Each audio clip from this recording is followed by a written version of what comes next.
আসসালামু আলাইকুম viewers. Information টেকনোলজির এই যুগে মোবাইল, ডেস্কটপ বা ল্যাপটপ ছাড়া আমাদের জীবনযাত্রা কল্পনা করাই অসম্ভব। কিন্তু এই পিসিগুলো ৬ মাস থেকে ১ বছর ব্যবহার করার ফলে দেখা যায় তাদের গতিটা আগের মতো পাওয়া যায় না। এই এক্সপেরিয়েন্স নতুনের মতো যদি পেতে চান তাহলে তার যত্ন নিতে হবে।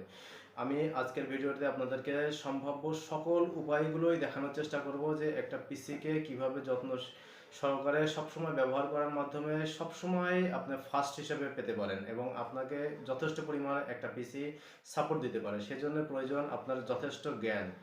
আপনার কম্পিউটার বা ল্যাপটপ সম্পর্কে যদি জ্ঞান না থাকে তাহলে আপনি কখনোই এই ফার্স্ট লেভেলের এক্সপিরিয়েন্স উপভোগ করতে পারবেন না, এটা অসম্ভব। সেজন্য আপনি যখন একটি ল্যাপটপ ক্রয় করতে যাবেন তখন থেকে শুরু করে ব্যবহার বিধি জেনে তারপর আপনাকে ল্যাপটপ ক্রয় করা উচিত। কারণ আপনি কোন লেভেলের ইউজার তার উপর ভিত্তি করে আপনার ল্যাপটপ বা কম্পিউটারটি অবশ্যই সিলেক্ট করা উচিত। আমরা যে সিরিজের প্রসেসরই পছন্দ করি না কেন, সেটা হোক কোরাই 5, কোরাই 7, কোরাই 9, যেটাই হোক না কেন, আমরা এই বাজারে দেখতে পাবো এই প্রতিটা সিরিজেরই 3টা করে ভার্সন পাওয়া যাবে। প্রতিটা আপনি যখন এই প্রসেসরগুলো ক্রয় করবেন তার যে ডিজিট এইটা খেয়াল করবেন, এই ডিজিটের শেষে একটা করে আপনার ডিজিট পাবেন, সেটা হচ্ছে ইউপি এবং এইচ, এই 3টা সিরিজ শনাক্ত করে এই প্রসেসরগুলোতে। আপনি যদি ইউ সিরিজটা ক্রয় করতে চান তাহলে বুঝে নেবেন যে এটা হচ্ছে লো পাওয়ার টাস্ক, মানে আপনি এইটাতে খুব ভালো মানের কোনো কাজ করতে পারবেন না। আপনি যদি নর্মাল ইউজার হয়ে থাকেন, যেমন ভিডিও দেখা, অডিও শোনা, অথবা Microsoft Word, Excel, PowerPoint, অথবা ছোটোখাটো আপনার ফটোশপের কাজও এগুলোতে করতে পারবেন। কিন্তু আপনাকে যদি আরও একটু ভালো মানের কাজ উপহার দিতে হয়, বা আপনি যদি আশা করেন বা ডিজার্ভ করেন যে আরেকটু ভালো মানের কাজ আমি করব, তাহলে অবশ্যই আপনাকে এই ইউ কিনা আপনার জন্য কখনোই ঠিক হবে না। আপনাকে যেতে হবে পি লেভেলে, কারণ এই পিটা হচ্ছে মিড লেভেল টাস্ক। এইটাও যথেষ্ট পাওয়ারফুল, তবে এইটা আপনাকে সমস্ত কাজ করতে সহযোগিতা করতে পারবে না। কারণ এই মিড লেভেলের কাজগুলো আপনি নর্মাল কোয়ালিটির ফটোশপ থেকে একটু ভালো কোয়ালিটির ফটোশপ, ইলাস্ট্রেটর, তারপরে আপনার ভিডিও এডিটিং, ওয়েব ডিজাইনিংয়ের নর্মাল কোডিংগুলো এগুলো করতে পারবেন। কিন্তু আপনাকে যদি হাই লেভেলের কাজ, যেটা বলে বর্তমান যুগের কম্পিউটারের জগতে সর্বোচ্চ কাজগুলোর ভিতরে অন্তর্ভুক্ত, যেমন অটোক্যাড, ভিডিও এডিটিং হাই লেভেলের, ওয়েব ডিজাইনিংয়ের হাই লেভেলের যে কোডগুলো, এইগুলোতে যদি আপনি কাজ করতে চান তাহলে অবশ্যই আপনাকে এই সিরিজটাকে নির্বাচন করতে হবে। কারণ এইটাকে বলে হাই পাওয়ার টাস্ক। এই হাই পাওয়ার টাস্ক যদি আপনি না নেন তাহলে আপনি কখনোই আপনার কাজে সন্তুষ্ট হতে পারবেন না। এইটা হচ্ছে আপনাকে প্রথমে জেনে তারপর ক্রয় করতে হবে। এরপরে যে কাজগুলো আছে সেটা হচ্ছে আপনি যখন ব্যবহার করবেন আপনার পিসিটাকে, তখন কিন্তু এই পিসি তার নিজের প্রয়োজনে অসংখ্য ফোল্ডার ক্রিয়েট করে থাকে। এই ফোল্ডারগুলো সবসময় আপনাকে ক্লিয়ার করে রাখতে হবে যে আপনার কাজও শেষ। এই ফোল্ডারগুলো অবশ্যই আপনাকে ওই সি ড্রাইভ থেকে ক্লিয়ার করে রাখতে হবে, এবং এই প্রক্রিয়াগুলো কয়েকটা ফোল্ডার ক্রিয়েট করার মাধ্যমে কম্পিউটার করে থাকে। এখন কোন কোন ফোল্ডারগুলো আপনাকে রিফ্রেশ করে রাখতে হবে এইটা আমি দেখিয়ে দেবো শুরুতেই। আর তার আগে একটি কথা বলে রাখি, একটি ছোট্ট ঘটনা। জাস্ট আমার এই যে পিছনে যে পিসিটা দেখতে পাচ্ছেন, এই পিসিটার বয়স কিন্তু 1 যুগ পার হতে যাচ্ছে। তারপরেও আমি এখনো এটাকে সেল করতে পারতেছি না, কারণ আমার মনের থেকে সায় দিচ্ছে না। কারণ সে সকল রকমের সাপোর্ট আমাকে আজ পর্যন্ত দিয়ে আসতেছে, এখনও সে যথেষ্ট পরিমাণে ফাস্ট, কারণ আমি কিছু রুলস মেনটেন করে অল টাইম ব্যবহার করি। এই যে পিসিটা আমি যখন কিনি তখন এই প্রসেসরের শেষে এইচ লেখা আছে। আপনি যদি চান আমি মেসেজ করে জানাবেন আমাকে, আমি দেখিয়ে দিতে পারবো। কারণ এই 12 বছর আগের পিসিও কীভাবে এই হাই লেভেলের কাজগুলো সম্পন্ন করতে সক্ষম তার বাস্তব উদাহরণ আমার পিছনের এই পিসিটা। কারণ আমি সফল.com নামে যে আমার নিজস্ব সাইটটা আছে, এইটা টোটালি মেড করা এটা দিয়ে, এবং এইখানে দেখবেন বিভিন্ন রকম হাই কোয়ালিটির টেমপ্লেট মেক করা আছে। এই টেমপ্লেটগুলো আমি নিজেই করেছি এই পিসিটাই দিয়ে। সেই জন্য আমি বলবো, যদি খুব হাই কোয়ালিটির কাজ করতে চান তখন আপনাকে অবশ্যই এই সিরিজের ল্যাপটপগুলো আপনাকে সিলেক্ট করতে হবে। তা না হলে আপনি কখনোই ভালো মানের এক্সপিরিয়েন্স কোনোভাবেই পাবেন না। আপনি যত কোড অ্যাপ্লাই করেন, ইউটিউবে যত ভিডিওই দেখেন না কেন, আপনি কখনোই সেই মানের এক্সপিরিয়েন্স পাবেন না। আপনার সময়গুলো অযথাই নষ্ট হবে। তবে আপনি যদি লো কোয়ালিটির করতে চান তাহলে সেক্ষেত্রে ইউ থেকে পি, এই দুইটা যে কোনো একটা সিলেক্ট করতে পারেন।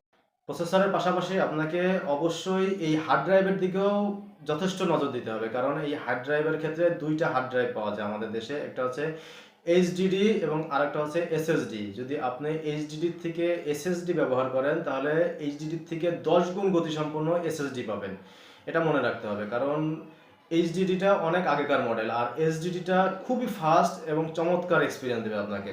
চলুন বাকি কার্যক্রমগুলো আমরা পিসি থেকে দেখে নেই। আমরা আমাদের কম্পিউটার থেকে এই সার্চ বক্সে লিখব RUN, রান লিখে সার্চ করলে রান রানের ঘরে আবার সার্চ বক্স আসবে, এখানে লিখব রিসেন্ট, RECENT লিখে রিসেন্ট বাটনে ক্লিক করলে দেখবেন এমন একটি পেজ শো করছে। এইখান থেকে সমস্ত কিছু আমাদেরকে ডিলিট করে দিতে হবে। আপনার শিফট চেপে ডিলিট বাটন ক্লিক করলেও আপনার কিবোর্ড থেকে হবে, আবার আমার দেখানো নিয়মে এই কম্পিউটার থেকে মাউসের রাইট বাটন ক্লিক করে এই যে এইভাবে ডিলিট করলেও সমস্যা হবে না। এরপরে আবার আমরা চলে যাব একই পদ্ধতিতে রান লিখে সার্চ বক্স থেকে রান সফটওয়্যারটিকে রান করানোর পরে এই সার্চ বক্সে লিখব টেম্প লিখে আবার এই ফোল্ডারটি ওপেন হবে। এইখান থেকে সব পূর্বের নিয়মে ডিলিট করে দেব। হ্যাঁ, ডিলিট করলে দেখা যাবে যে সবগুলো ডিলিট নাও হতে পারে, কিছু সংখ্যক থেকে যেতে পারে, এটা কোনো বড় বিষয় না, না থাকলেও কোনো সমস্যা নাই। দেখেন, হ্যাঁ আমি ট্রাই অ্যাগেন দিচ্ছি কিন্তু হচ্ছে না, না হলে সমস্যা নাই, 2-3টা থাকলে কোনো প্রবলেম ক্রিয়েট করবে না। এরপরে আবার স্টার্ট মেনুতে আমরা চলে যাব, কারণ এই অপশনটি কেটে দেই। কেটে দেওয়ার পরে আবার স্টার্ট মেনুতে আবার রান লিখব।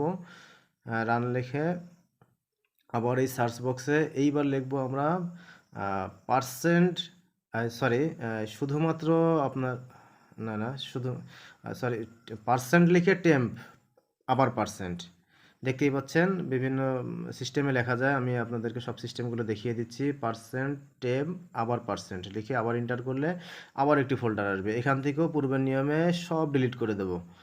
হ্যাঁ দেখেন ডিলিট, ওকে। হ্যাঁ, এখান থেকে কিছু ফোল্ডার থেকে যাচ্ছে, সমস্যা নাই, এই সামান্য কিছু থাকতেই পারে, এটা কোনো সমস্যা করবে না। ওকে, এইবার আমরা আবার একবার রিফ্রেশ করে নেই, একটু রিফ্রেশ করে নিই। হ্যাঁ ওকে, আবার স্টার্ট বারে যাব। হ্যাঁ, স্টার্ট মেনুতে যে এইখানে আবার রান লিখে এইবার লিখবো হচ্ছে TREE। এটা লেখার ফলে কি হবে, আমাদের কোনো সমস্যা থাকলে সব সমাধান করে দেবে। দেখেন কোনো সমস্যা নেই আমার পিসিটাতে, যার কারণে খুব দ্রুত নিয়েছে, সে ট্রিটাকে ক্রিয়েট করেছে। আবার রান লিখে দেখেন হ্যাঁ ট্রি করলাম, দেখেন খুব দ্রুত নিচ্ছে, কিন্তু আপনাদের পিসিতে হয়তো এতটা দ্রুত নেবে না, কারণ যদি সমস্যা থেকে থাকে তাহলে একটু সময় নিয়ে সে এই প্রসেসগুলো করবে, কোডিংয়ের মাধ্যমে সে সমস্যাগুলো নিজে দূর করবে। কিন্তু আমারটা আপনারা হয়তো দেখতে পারলেন না, কারণ আমারটা অনেক ফাস্ট, এটা চাইলেও আমি করতে পারবো না। এই জন্য আবার চলে যাব রানে, স্টার্ট মেনু থেকে। হ্যাঁ, এইখানে এই রান অপশন থেকে এইবার লিখবো হচ্ছে সার্ভিস SERVICES, সার্ভিসেস MSC, এটা লিখে ইন্টার প্রেস করলে একটা স্টার্ট বার ওপেন হবে। হ্যাঁ এই যে এইখান থেকে আমরা একদম নিচে চলে আসবো। হ্যাঁ একটু নিচে চলে আসি, মূলত আমাদেরকে এইখান থেকে খুঁজতে হবে উইন্ডোজ আপডেট নামে যে অপশনটা, এই উইন্ডোজ আপডেট, এই যে পেয়ে গেছি।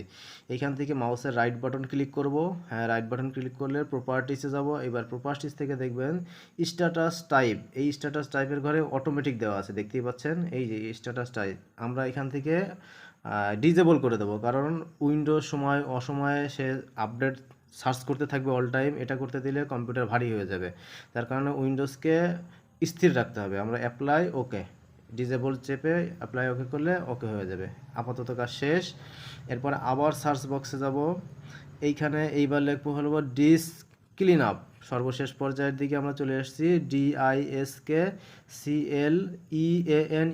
লিখে ক্লিক করলে এই যে সি ড্রাইভের, এই সি ড্রাইভ লেখা থাকবে, এই অবস্থাতে আমরা ওকে বাটনে ক্লিক করব। ক্লিক করলে সে একটা প্রস্তুতি নিচ্ছে, দেখেন স্ক্যান করছে। হ্যাঁ, স্ক্যান করার পরে ফাইনালি সে ডিলিটিংয়ের জন্য প্রস্তুত হবে।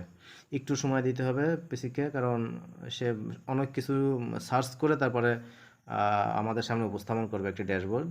একটু ওয়েট করি আমরা।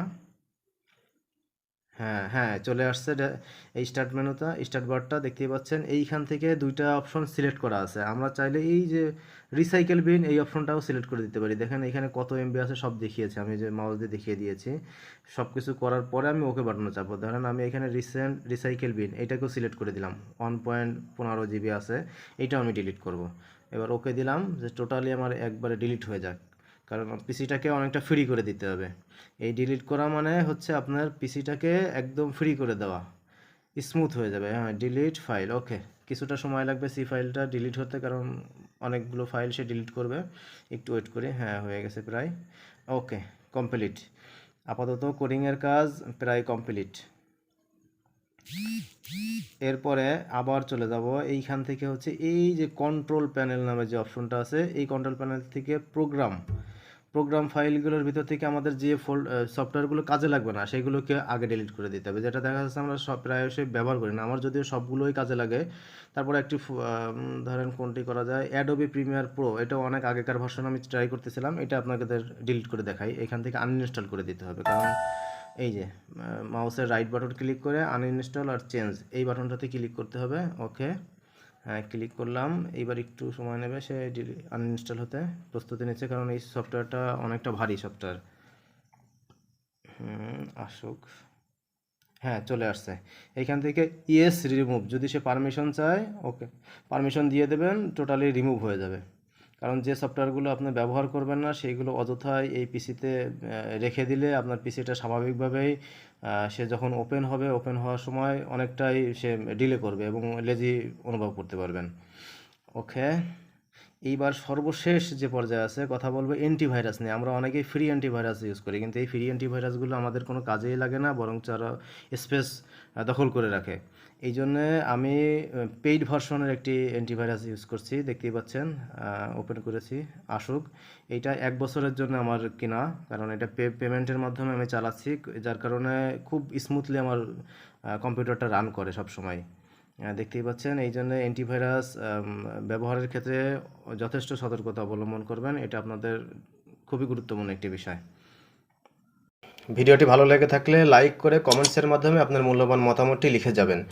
শেয়ার করার মাধ্যমে অপরকে দেখার সুযোগ করে দেবেন, এবং সাথে এমন আরও ইনফরমেটিভ ভিডিও সকলের আগে পেতে আমাদের চ্যানেলটিকে সাবস্ক্রাইব করে বেল আইকনটিকে বাজিয়ে রাখবেন।